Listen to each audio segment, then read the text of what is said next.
Good morning, everybody. Welcome back to Elements of a Good Life, the channel where we deep dive to the very roots of our issues and try to fix them with simple and effective solutions. Having said that, let's get started. आज का विषय है Why some of us are able to manage crisis better than others. कोई भी crisis, गंभीर समस्या को manage करने की क्षमता हम में से किन्हीं लोगों में बहुत ज़्यादा है, और ऐसा क्यों है? क्राइसिस हमारे लाइफ में अलग अलग एस्पेक्ट्स में आ सकते हैं. हेल्थ का क्राइसिस हो सकता है, परिवार में पारिवारिक क्राइसिस हो सकता है, फाइनेंशियल क्राइसिस हो सकता है, जॉब में प्रोजेक्ट्स में क्राइसिस हो सकता है, एजुकेशन में क्राइसिस हो सकता है. तो जो क्राइसिस है ये कभी भी आ सकता है जब हम अनप्रिपेयर्ड हों. इसीलिए क्राइसिस कहते हैं ना उसे. अगर हम प्रिपेयर्ड हैं तो क्राइसिस थोड़ी ना कहेंगे. तो जब हम अनप्रिपेयर्ड हैं, हमको बहुत बड़ा एक गंभीर प्रॉब्लम सडनली आके भयभीत करता है, और कुछ लोग उसे बड़े ही आसानी से मैनेज कर लेते हैं. तो हम अंडरस्टैंड करेंगे कि वो आसानी से क्राइसिस मैनेज करने की पद्धति क्या है.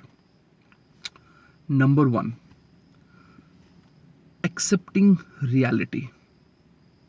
जो हो रहा है या फिर जो हो चुका है उसे जितना जल्दी आप एक्सेप्ट करेंगे उतने ही जल्दी आप सॉल्यूशन मोड में आ पाएंगे कि कुछ प्रॉब्लम है, अभी कुछ सॉल्व करना है. First is you must accept reality.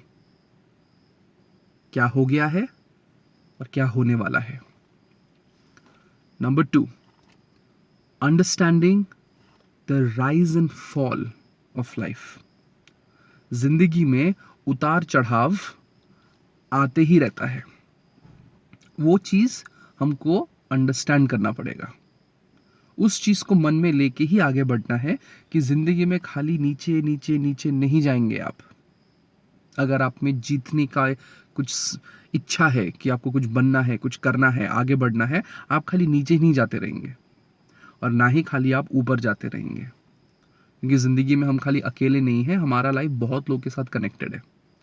तो ज़िंदगी में उतार और चढ़ाव आएगा ही आएगा.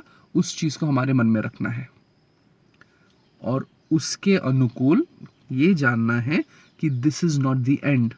सब कुछ यहीं ख़त्म हो गया, ऐसा नहीं है. ये एक उतार आया है, ऊपर जाएंगे.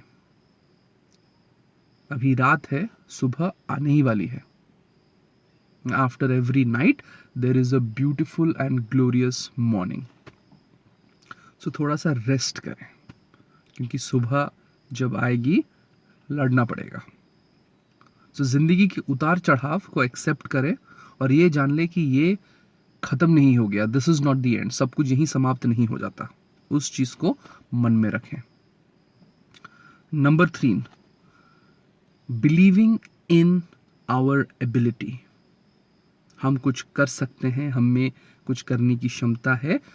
उस चीज़ में बिलीव रखना that we can do something. और हर चीज़ लक के ऊपर नहीं छोड़ना है. ये नहीं कहना है कि टाइम खराब चल रहा है, मेरा लक खराब चल रहा है. ज़िंदगी को जुआ ना बनाएं. अपने एबिलिटी, अपने स्किल्स पे ध्यान दें और उसी से ही ज़िंदगी को आगे ले जाएं. सो अपने एबिलिटीज़ पे बिलीव रखें, स्ट्रॉन्ग बिलीव.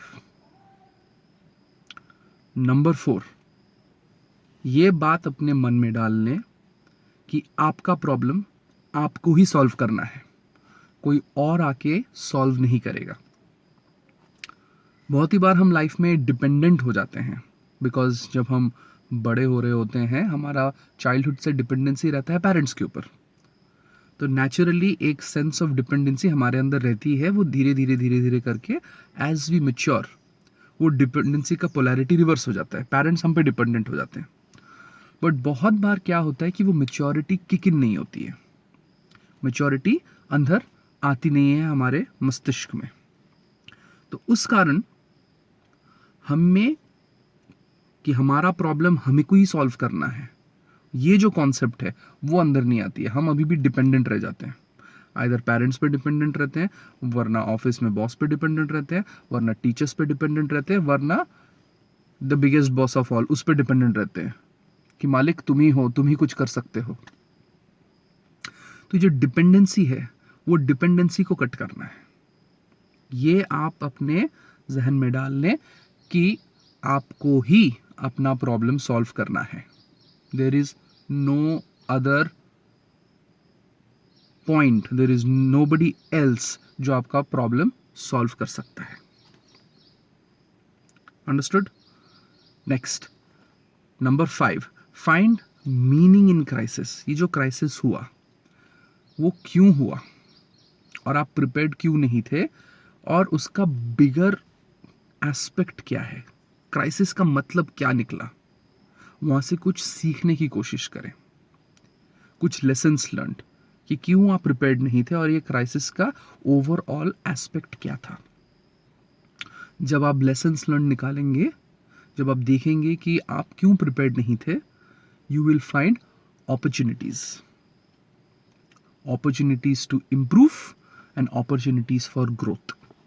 ये आप तभी कर पाएंगे जब आपने क्राइसिस को एनालाइज किया है। So number 5, analyse crisis and find meaning. ये क्राइसिस क्यों हुआ, find meaning in crisis. And number 6, keep calm. ये जो ऊपर के जो 5 पॉइंट्स हैं वो प्रैक्टिस करें और कीप काम। स्टॉर्म आई है तो उस पर चिल्ला के कोई मतलब तो नहीं हुआ ना। There is no point shouting at a storm. The storm does not care, the storm does not even listen. तो ये बात अपने मन में डाल लें, ये 6 पॉइंट्स रेगुलरली इंप्लीमेंट करें every time there is a crisis and you will be able to manage it like a boss.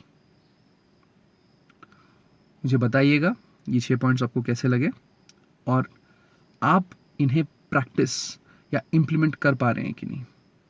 अगले बार एक और टॉपिक के साथ मैं फिर प्रस्तुत होऊंगा। तब तक के लिए बाय बाय।